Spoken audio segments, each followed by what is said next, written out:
I think we can all agree that one of the hardest things to manage in our lifetime is worrying thoughts, anxiety, overthinking, right? I know that women in midlife are plagued by these things. And I invited my guest today with the sole purpose of helping you kind of come at this maybe from a different direction than you ever have before. Because our guest is a holistic nutritionist and yoga and meditation teacher. Her name is Heather Lillico. And if you don't want to miss out on her app and how it helps women with anxiety and self-doubt, then you will want to keep listening.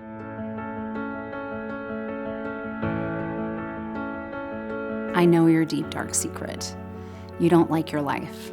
You're a woman in midlife, and for the past 2 decades or more, you've poured yourself in to other people. You've poured yourself into your career, your family, and yet on the inside, you feel broken.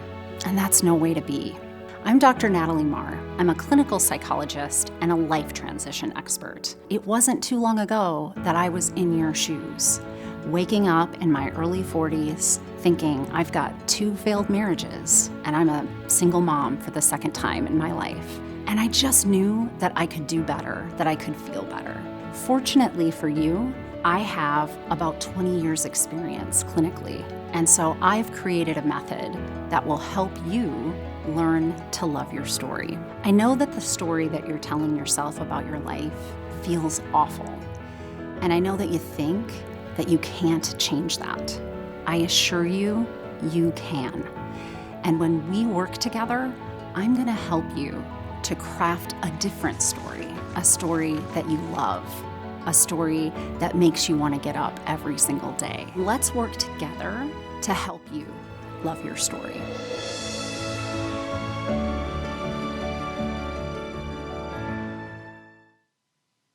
Are you on my mailing list yet? Because if you're not, you really should be. You want to join at learntoloveyourstory.com. If you scroll down, I'm giving away a freebie for you. Honestly, you know what it is? A free course. I sell online courses, but this is a course just for you. And it's about freeing yourself, letting go of what others' expectations and ideas are for you. You know, that nagging self-doubt in your head, it's usually fueled by your consideration of what others think of you over your consideration of what you think of you.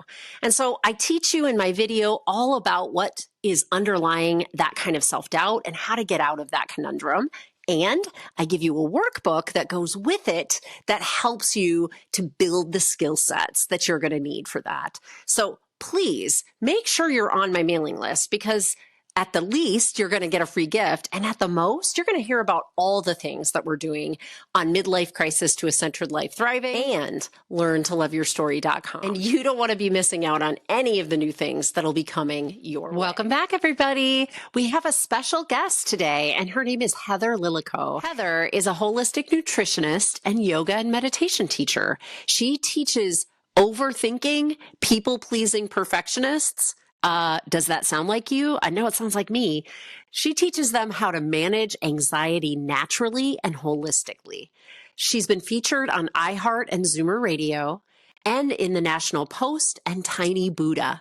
Heather is the creator of an anxiety support app called Cultivating Calm, and she has helped hundreds of women find freedom from anxiety and self-doubt. Let's welcome Heather Lillico to the podcast. Welcome to my podcast, Heather. And I would like to just start with a question that I give every one of my guests. Tell us your story. Tell us what got you here today. Yes, happy to share. Well, first of all, thank you for having me on. You're Dr. welcome. Natalie. It's great to be here to connect with our audience. So let me give a little bit of background. So I am a holistic nutritionist and a yoga and meditation teacher. And I started working in this area because it was through my own experience with anxiety and with panic attacks that inspired me to take what I've learned and help others. So I'll backtrack a little bit. So growing up, I was always kind of a nervous kid. I had a lot of big emotions and didn't feel like I had the tools to process them. And I was an empath. So any emotions of others, I would just absorb and pick up if someone else was upset. Yeah, it was like a sponge.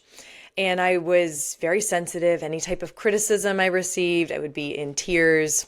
I was a perfectionist. I was terrified of failing, and I was always searching for praise and trying to get that gold star.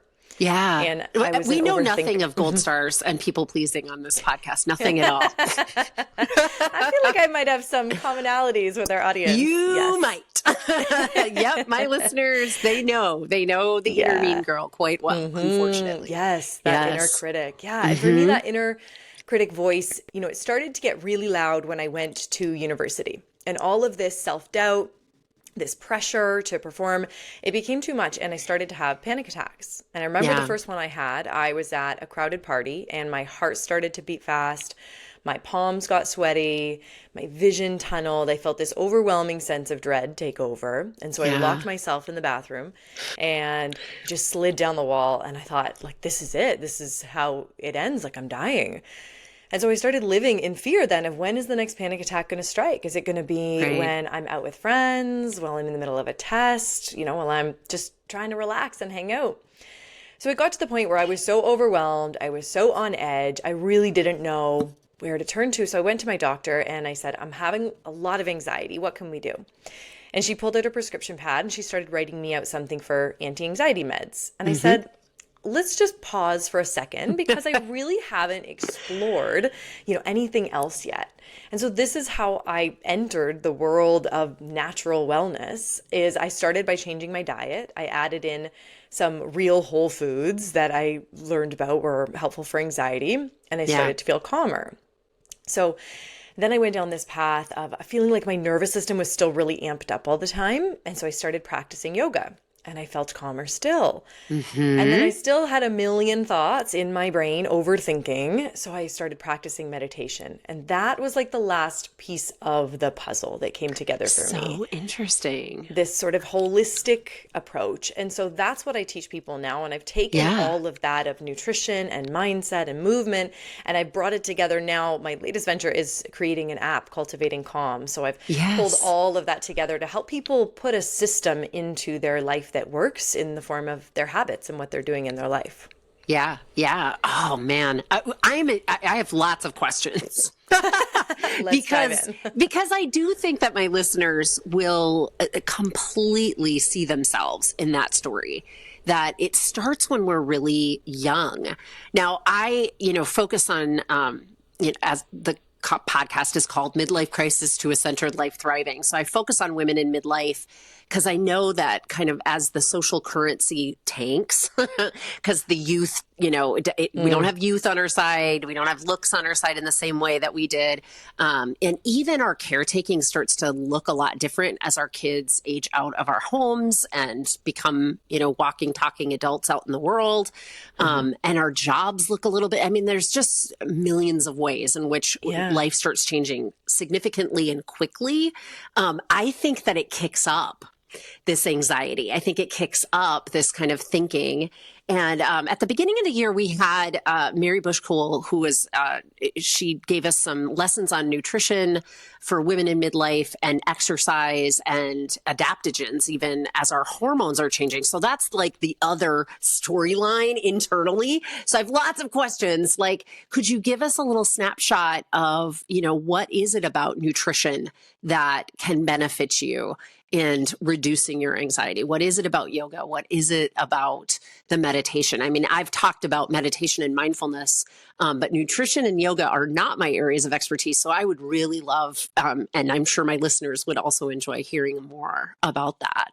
Cool. Let's dive in. Yeah. So the reason I think these areas, these sort of pillars, nutrition, mindset, movement, why they're so powerful is it's really about the foods that you eat, the thoughts that you think, and the way that you move your body. And all of these work together to regulate the nervous system, to help us feel calmer, to help us feel more in control, and then to provide the building blocks that our body needs. So this is nutrition, right? If we don't have the nutrients we need, which are literally going to become the cells in our body, it's like, how could we feel calm if we don't have the neurotransmitters that have been produced to do that, right? How can we feel calm if we haven't supported our gut bacteria, which are going to balance our blood sugar and help us feel more stable and calm and make a lot of our mood boosting neurotransmitters? Exactly.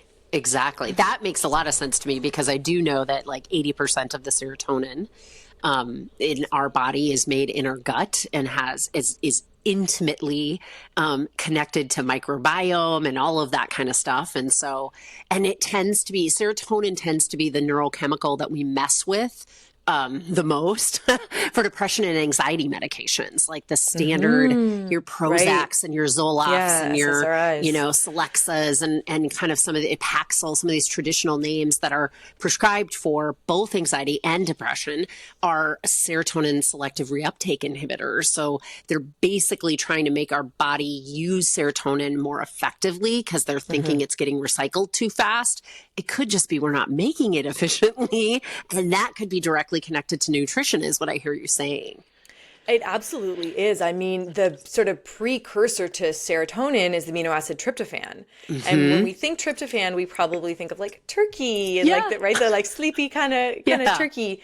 But what's so interesting about tryptophan is that if you're eating a high protein food, there's actually a lot of competition for absorption, okay? Because we have so many amino acids in a high protein food. So it's actually the foods that have a little bit of protein, but also have fiber that can help that tryptophan get absorbed. So think like your plant-based proteins. Okay. Right? So we have like our lentils and chickpeas and beans and soy and tofu, edamame. All of those are going to be great in terms of absorbing the tryptophan so that in the body, it can turn into serotonin and make us feel satiated and calm and happy. Wow. I had not. That makes a ton of sense, but I hadn't thought of that way. So it isn't just the kinds of foods we're ingesting on the face of them, but like what are they doing internally? How well are they absorbed in our body? And how well is our body absorbing them? Exactly. How do they interact? And there's such a huge link between people who experience anxiety and people who have digestive issues because they're so tied. And so if someone's experiencing digestive issues, bloating, heartburn, going to the bathroom too frequently or not enough, then we know that something's going on with the gut, and that's going to affect anxiety too, right? Because if we don't have enough good bacteria to help produce some of those neurotransmitters, then we're not going to feel calm. And we have all these sort of like bi-directional signals going on between brain and gut. And so if you're feeling bloated, well, you're probably not going to digest your food as well and then soak up those nutrients that are going to help you feel calm. So it ends up being, this sort of cycle that I think in order for us to get out of, we have to, well, slow down when we eat. This is like the unsexy side of food is like, let's remove distractions. Let's, put the phone away, turn the TV off and really like connect with our food and where it comes from. And then chew thoroughly and slowly and really like take time to eat. And then in that way, these food choices that we can make, real whole foods, lots of nuts and seeds and leafy greens and bright colored fruits and veggies, those are the ones that are going to support anxiety and our mood. Yeah. And we have to make sure that we're consuming them slowly in order to actually digest and absorb them and use those nutrients. Right. So I hear a lot of plant-based proteins, plant-based fiber sources. So it sounds like in the nutrition side that you really advise us to kind of explore and expand our plant-based eating.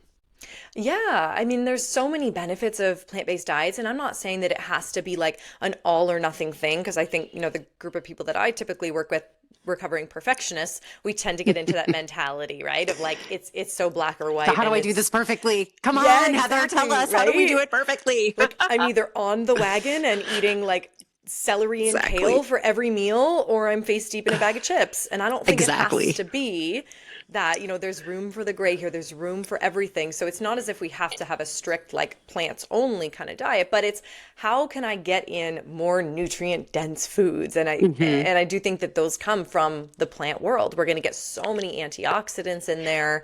Yeah. Typically easier on digestion as well. And we know specifically red meat is inflammatory to the body. It's classified as a group 1 carcinogen, meaning cancer causing by the World Health Organization. And a side effect of inflammation can be anxiety and depression. Yeah. Yeah. Okay. Do you have any resources, links that I could put in the notes so people could find maybe a nice little cheat sheet of how to get started with this kind of nutrition switch in their life?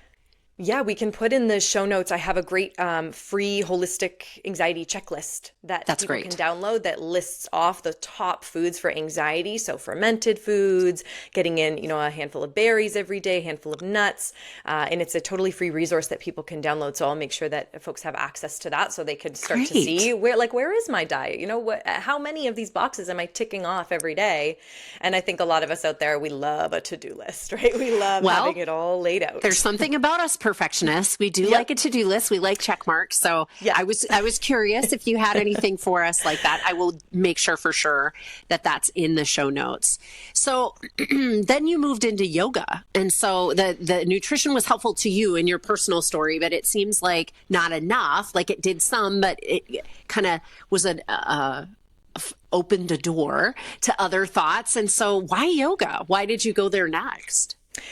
So it's kind of funny because I fell into yoga by accident. So I love it. I love stories like this. I was very focused on boot camp classes and circuit training and high intensity interval training and the most punishing type of workout that I could think of. Because that goes with the perfectionist idea of the world. It's like the worse it is. And if I do it, then the better off I am. There is just kind of that terrible punishment element to what we do. Definitely had that association. Like if I'm not absolutely depleted and exhausted after this workout, then it didn't feel successful. Then I didn't do it right. Yeah. Exactly. Yeah. So I was really focused on that intense type of exercise. And when I was in university, I was trying to go to a boot camp class and I got the time wrong. So I actually accidentally walked into my very first yoga class thinking that it was a boot camp class. And they pulled out these yoga mats and I thought, well, okay, I'm here. I might as well stay. And I started doing these sun salutations and I thought what is this? And to be honest, I hated it. I thought this is so slow. It makes me tune into my body. And I was not about that at the time. I really had a disconnection from the signals of my body, my intuition, how it felt, what was right for me, what I needed. That was not on my radar. Yeah. So at first I really didn't like it. And then a couple months later, I got introduced to it again. A friend took me to a class and I thought, you know what? I am feeling a little bit calmer afterwards this time. And so I started to just dabble a little bit. And what really appealed to me about yoga is that I could learn how to be in a challenging posture and just breathe through it. And that really translated off of the mat when I was having a challenging emotion or, I was having a conflict with a friend and I could just breathe through it instead of spiraling, which was my typical tactic. So I started to see how I could sort of translate these lessons off of the mat and into my daily life. Sure. I can see how perfectionist you was not into it because it didn't have that kind of disciplined, we need to, kind of kill ourselves. And if we are killing ourselves, we're doing it right kind of mentality. So I'm curious, and I think my listeners would also like to hear this from you. What is it about you that you stayed curious that second time you went in with your friend? Because it did make you feel a little calmer.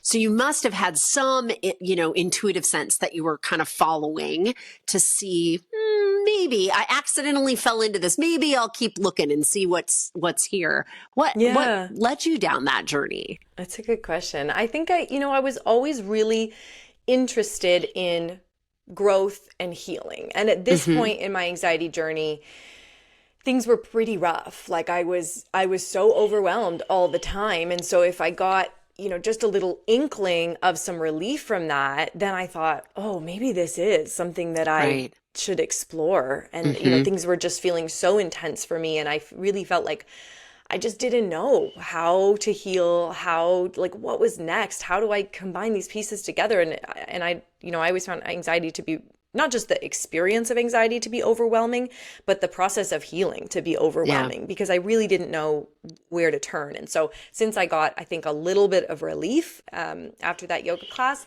then I started to go back. And, what I noticed when I started going more frequently was at this point, I was already in the career that I started with. I started in public health and then was sort of transitioned into mental health. But after I took a yoga class, after class, I didn't want to check my phone. And I would always want to check my phone and see, what did I miss? What are people up to? What's going on social media? What are my friends doing? Am I being left out? And I would just this mental monologue all the time. And I didn't want to rush and check my phone. And I thought, oh, that's interesting. This is me feeling more connected to myself instead of feeling like I have to connect always outwards. So it really provided this sort of mindset shift. That's amazing. And it's such a good lesson for all of us to hear. I mean, I know it to be true as a psychologist that we divorce ourselves from our bodies pretty early on when we have a mindset like a perfectionist mindset. In fact, our body becomes kind of a nuisance to us. Like, stop telling me you have to go to the bathroom. Stop telling me that you're hungry and have to do things. Like, we need to stay on track and check the things off the list. And so we learn pretty early on to really ignore and push it off and dissociate from it. So one of the things that I think is so interesting is maybe nutrition was a gateway to you being more in tuned introspectively to your body. And then in doing that kind of interoception, then you were able to kind of listen to it a bit and say, there's something here. I don't want to pick up my phone. And that's curious. And I know that picking up my phone isn't always the best thing for me. And so I want to keep pursuing this just to see what will happen with that. That's pretty amazing, to be honest. I mean, it's a good point. Yeah, I think, I can always connect the dots in reverse, right? And of so at course. the time, I was like, this, okay, maybe kind of works. And then this maybe kind of works. And then seeing, it was really just a lot of trial and error. Yeah. And then now seeing like, okay, there's a system here. Like I can see what habits need to happen every day that help me maintain that kind of baseline calm. There's a quote, and I can't remember who by, but it's something like we only get to know life in reverse, but we have to live life forward. And so it like there is that, you're constantly kind of in that dance. But what you're showing us and demonstrating through your story here is that you realized at some point it wasn't working for you because anxiety was uncomfortable enough and you were creating for you suffering enough that you were willing to kind of change things up and look at things differently. And I think even like I should go back and ask you what made you say that to your doctor, because some people won't even start there. They just take the prescription. And you challenged that first doctor and said, let's back this up and maybe there's some other ways to do this. So there must have been some intuitive sense there as well for you. Yeah, it's an interesting point. I mean, I think I was always like a little bit of a hippie. I think I always sort of wanted to figure things out a bit. And this to me felt like a bit of a puzzle. And I just felt like for me, and like, I'm not anti-medication or anything. I have a lot of clients who are taking it and it helps us, sort of get to that point where we can do the work. But for me, I just thought like, I just want to explore some other options. Right. And I was worried that if I was taking the medication, I was kind of worried that it would take away a part of me and who I was. Right. And that it would sort of like dull me down in a way. And I thought, I just want to be me. And I just want to be me and, and have like healthy habits in place. And I really hadn't explored that yet. And so I just wanted to kind of pump the brakes. And, I don't really even know what I was expecting from my doctor. I mean, in Canada, at least, like the medical system is so, oh, you have a problem. Okay, here's the immediate solution. And, we'll put a Band-Aid on it. But I really wanted to get to the root of what was going on, of like, why am I feeling so anxious? Like, what is going on? And to me, the medication wasn't going to provide that. It was a deeper exploration that I needed to do. No. And I mean, I really appreciate how you became a holistic healer as a part of this, because I think medical treatment in North America westernized medicine, because I think there are European countries that are like this as well. I can't say that this is just us. However, like, it just wants to do symptom management. That's it. It doesn't want you to really discover what the symptom is necessarily. I mean, sometimes those go together. When you have strep throat, it's a bacterial infection, they're going to give you antibiotics and that's going to cure that for you. But, for something like anxiety, there's multiple systems that it's affecting. It's our endocrine system, it's our nervous system, it's our psyche, which, for those of us that kind of believe in conscious awareness being something that's kind of even separate from the body mind, or, it's a sliver of it, but it's got kind of its own thing, because your mindset can influence so much about your biology. I mean, where do you begin? Like, really, if you don't do it holistically, and you're only going after a symptom, if the symptom gets suppressed, you're like, okay, good enough, we're done. And that's not really fair to us, right? I mean, it doesn't help us all the way around. Yeah. At least that's my opinion. Oh, totally resonate with that. I mean, I felt like I really wanted to tackle some of this because I wanted to be able to live like a big life. I wanted to go after my dreams and put myself out there. And I really felt like anxiety was holding me back. And so I thought, I got to get to the root of what's going on. I got to tackle some of these limiting beliefs, or, some of these things that were coming up that were causing me to feel these sensations of anxiety. And I got to learn how to process my emotions and then release them and let them go. That to me was the true healing. Yeah. Oh, beautiful. So, okay, full circle, meditation. So we did some nutrition, some yoga, and then you still wanted to add a little bit more. And so why meditation for you? So the meditation was after I had started practicing yoga. And so yoga has a little bit of meditation in it, right? It is sort of like a moving meditation. So I feel like I was exposed to it a little bit, but I had this sort of preconceived notion that meditation meant clearing and emptying my mind. And so when I first started, I would sit there and I would say, okay, don't think. Okay, empty your mind. No, you're thinking. Okay, you're having a thought. Oh, you're really bad at this. God, you should just quit. And it was like this expecting to be perfect kind of mentality. And so it really took me a long time, like months and months, to actually stick with it. Yeah. And just like yoga, I did feel a sense of curiosity about it. Like, I'm reading all these things about how incredible it is and how it can change your brain and it can reduce your stress center response, your amygdala in your brain. And I thought, like, there's got to be something to this. So I started trying to do it in a really manageable way. So I would go to YouTube and I would search for like a 5-minute meditation. And I would start with there. And actually, when I was working in mental health, I was working in a mental health hospital. And on Fridays, a coworker and I who shared an office, we would close our door on Friday afternoon. We would put on a meditation on YouTube and we would lay on the floor of our office and we would do a meditation together.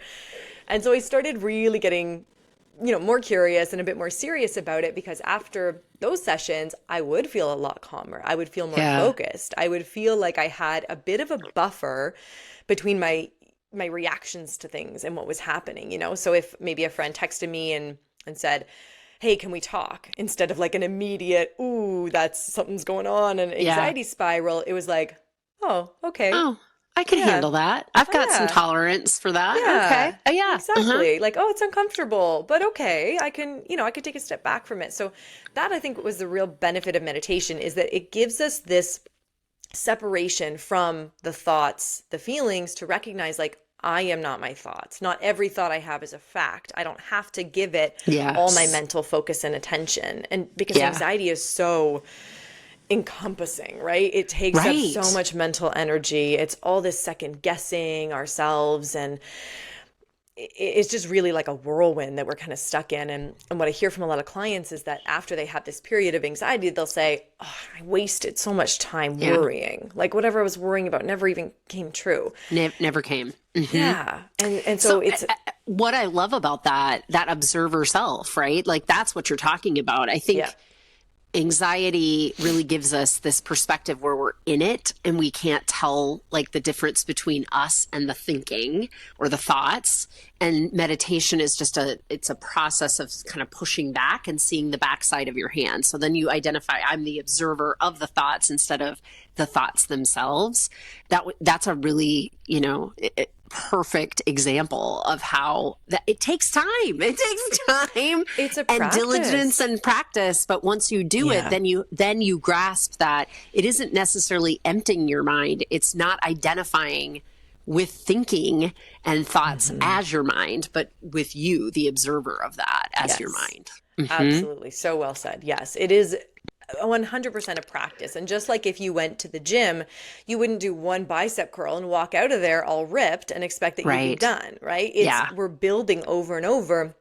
And I find it's the same with meditation. And just like at the gym, you could gradually increase your weight with meditation when we can increase the time that we do. We can, try out different techniques. And probably the most effective one I've seen in terms of perfectionism is self-compassion, is being able to offer ourselves kindness and sort of cut through that critical voice that's so mean that we would never speak to anybody else like that. Never, ever. Yeah. And I preach that over and over on this podcast and in my learntoloveyourstory.com coaching programs and courses, because I really think as you're building self-awareness, if you don't also build the capacity for self-compassion, you're going to see how you've participated in your own suffering and you're going to double down.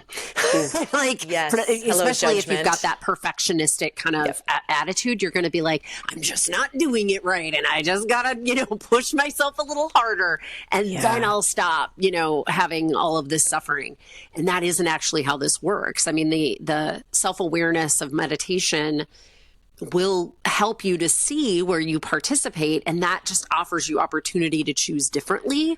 But if you don't have compassion when you're looking at that, if you just get self-critical with yourself, kind of just, rewinds you up in that whole negative system that's not working for you. This is so true, right? And then we get layered with the judgment and shame, and then we stay stuck, right? Because we think this is uncomfortable and it's like, I've done wrong, and we can't move past that then. We just end up falling off. And this is what I find with a lot of people in their habits is if they feel like they can't do it perfectly, right? If I can't meditate for an hour every day and exercise for an hour and eat, like as people would say, like quote unquote clean diet, then they just don't do anything. And I'm all about what's manageable in your life right now. How can we start to build in more consistency and then we go for duration, right? Okay, cool. Then maybe we lengthen the walk that you're doing or the yoga class you're taking. But let's start with getting something in every day from these different pillars. Right, exactly. And I can't say this enough for my own listeners, for women in midlife, because your capacity for stress is reducing. Not because you're doing anything wrong, but because your biology is doing what it needs to do. And it's moving, creating estrogen from the ovaries to creating estrogen from your adrenal glands. Adrenaline comes from your adrenal glands, right? So we're taxing a very small organ on the top of your kidneys to now create estrogen in your body. And it takes about 10 years. And that's why it's, perimenopause is weird and takes forever. And it's, it's not like an overnight thing that you go into menopause, because there's kind of a transfer from ovaries to adrenal glands for the estrogen to be released. So it is normal that your body can't take stress the same. And yet, like, we as perfectionists want to kill ourselves, like, even more as we start to notice that we can't do this. So it's super important, I think, at this stage in our lives to take some of the advice that you're talking to us about, Heather, and really start to employ just coming at this from a way different level and giving ourselves more tools in our toolbox. And at the very least, just giving ourselves more time to, yoga, meditation, whatever you want to do here, giving yourself space not to have to handle the stress. I think we've earned that at this stage in our lives, for sure. And, and we need it. I mean, that's just the reality of it. We cannot stay at the same pace that we have up until this point. Absolutely. Yeah. And it requires a bit of a reframe, right? Because sometimes we'll see these self-care practices as like another thing on the to-do list. And then that gets overwhelming, right? And then we feel that sense of shame if we don't check it off at the end of the day. Yeah. I sort of re-engineer that so that my day is oriented around these self-care practices. Like these are the most important things that I'm going to do in a day. And so everything else is going to fit around that. Yeah. So self-care is not, it's not like a nice to have thing. No, it's not a negotiable. It's like it has to happen. Yeah. It's kind of like sometimes we think self-care is like, some flower baskets hanging on a house. It's not, it's the foundation of your home. It's the bones of the home. That's what we're getting through first. But the mindset thing is so important, the way that you said that, because I think for many women in midlife, Gen X is kind of the generation we're talking about. They were raised by women who had just started to go through glass ceilings, right? Title IX and stuff like that. And so they came from a life of now I get to do anything, right? But unfortunately, what they taught their daughters was now you better do everything. You better be a mom, but you better be a super mom, and you better go have a career, and you better be the best at that career. And so, we blew into in the 80s and 90s the workforce, and we started in a very masculine based culture. And so we were competing against each other. There's all sorts of layers of this mindset that we need to hustle for our worthiness that has to go away. It has to go away because it will not mesh with both our limited capacity for stress and like that kind of stuff takes away from our care. It doesn't add to our care. But we've believed up until this point that it was giving us the self-worth, that it was giving us the care that we needed. And so we have to rewrite that narrative and come in from a whole different direction with self-care. Oh, yeah, absolutely. Right. And I think a lot of people realize in that sort of midlife that these things that I thought if I achieved them, they would bring me happiness, that's not the case, right? It's not these external achievements. So then it's kind of like, well, now what? Well, how do I feel happy? How do I feel fulfilled? Right. And that I think comes from putting yourself first and working on your own worthiness. And it's not so much something that we have to work on, it's something that we just have to remember that inherently we are worthy, right? We're born worthy. And that's really what we're reclaiming. That's what we're reclaiming for sure. That it wasn't something that we created while we were here. It was something that preceded us. We are the only one of us and 8 billion of us on Earth. And millions and billions of us prior and millions and billions of us will still to come. No one will ever be this, right? Nobody's ever going to be Natalie. Nobody's ever going to be Heather. There's only one of us. So really that's where the worth is. And we just have to honor that and learn how to preserve and take care of that rather than hustling to kind of create some sort of worthiness. But there's a lot of social programming around the hustle culture that I think women in my, listeners generation are really still hooked to, unfortunately. Yeah. It's an unlearning. And I find women specifically, and I mostly work with women, is that there is that mentality, right, of like putting others first and everyone else's needs come first and you fill up everyone else's cup first and then whatever's left, you get the dribbles. Right. And that's a reframe as well. And I think one of the best ways that we can show ourselves that we are worthy and we are deserving is through our actions, right? It's how are you spending time on yourself? And that's through your habits, right? What time are you dedicating to yourself? That's what shows you that you are worthy and does that sort of reprogramming. Right. Absolutely. And then it's a succession of small steps. Like, you're not hitting it out of the park nutrition wise and exercise wise the first day that you decide to switch this. You're going to try some more fiber in your diet from plant-based foods that are on the list that Heather's going to share with us. Or you're going to, it's just going to be small little things that you start to do on a daily basis. And the succession of them over time will all add up to a bigger shift in your life and in your existence. Yes. Oh, absolutely. I completely agree. Yeah, it's these small changes over time that then we can start to build momentum with. Right. Absolutely. Yeah. Absolutely. Well, tell us a little bit about your app. I'm really curious about that and how that can help my listeners. Sure. So Cultivating Calm was developed because I really saw this gap that I think anxiety is overwhelming and a lot of people don't know what steps to take. And Mm-hmm. then they end up trying to do everything and then falling off of it and then getting stuck just exactly where they are. So I Yeah. wanted to create something that was really convenient for people that they could access, on the go, and that brings together these pieces of the puzzle so that on Good. the app there's a library of meditations people can Yeah. access and like specific anxiety ones. So you have a big meeting coming up, there's a meditation for that. You just are noticing your inner critic is being really mean and loud, there's a meditation for that. You're having a panic attack, a meditation for that. So I wanted it to be really targeted for folks. Mm-hmm. And then there's a library of yoga classes of all lengths, of all styles. There's like restorative ones, pre-sleep stretches. Ooh, nice. Yes, very rejuvenating. And then there's a nutrition area as well. So there's delicious plant-based recipes that incorporate some of these Nice. targeted mood-boosting foods so that you can take the guesswork out of like, okay, but what do I prepare? What do I make? I don't have hours every day to cook. Let's make it really simple and really easy. So I wanted to have access for folks with all of that. And then I've designed some courses on the app as well. So these holistic courses that really bring it all together so we can get at, some of the root of what's going on. What are the beliefs we have about ourselves that we need to rewire and reprogram in our brain? Let's do some daily practices working towards that.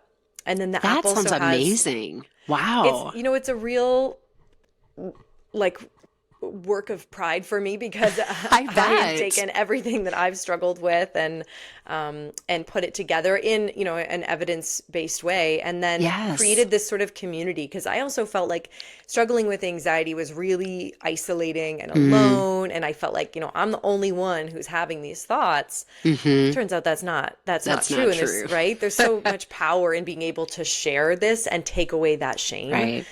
So there's this real community aspect to it where we have like a private community board and people can share their wins, their challenges, and what's going on. And then we have live meetings once a month as a community as well, where I Nice. teach on a masterclass topic, and we can just come together and just sort of feel that support. And we're all working towards a common goal of living a more calm, a more free life. That's amazing. I love it. Well, where can they find this app and where can they find you, Heather?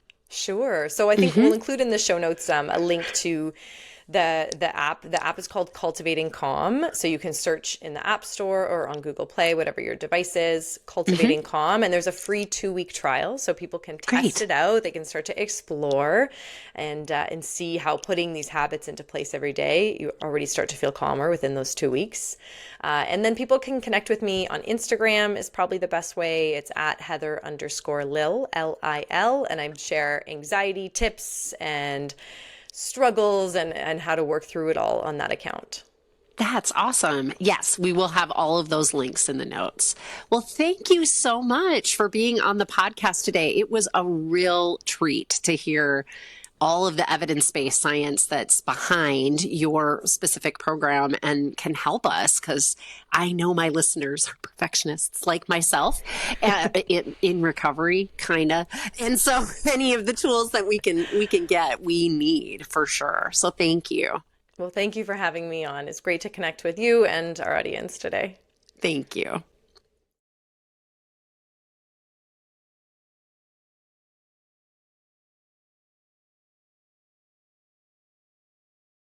Because I am a licensed clinical psychologist in the state of Minnesota, I have to make sure at the end of each of these episodes that I give you the disclaimer that none of the material that I talk about in these podcasts is meant to replace any kind of therapy or formal medical or mental health treatment. And in fact, anything that I offer on my website, my coaching programs, any kind of psychoeducational materials that I release are not a replacement for that level of care. So just take that into account when you listen. This is information for you, and hopefully you find it of value, both as an educational tool and for your entertainment. And I also want to mention that if anyone you know is in a mental health crisis, needs additional help, I always include these two crisis resources. They're available to anybody. Pick up the phone and dial 988 for the National Suicide Prevention Lifeline. And you can always visit their website at suicidepreventionlifeline.org. Additionally, there's actually a crisis text line. So if you're not somebody that likes to pick up the phone, text HOME, home, to 741-741. to the crisis text line. And you can find them online at crisistextline.org. Thank you for listening to my podcast. And I hope that you like and follow me wherever you get your podcasts, and maybe consider leaving me a review. It always helps me to keep this podcast relevant when I know what you want to hear about.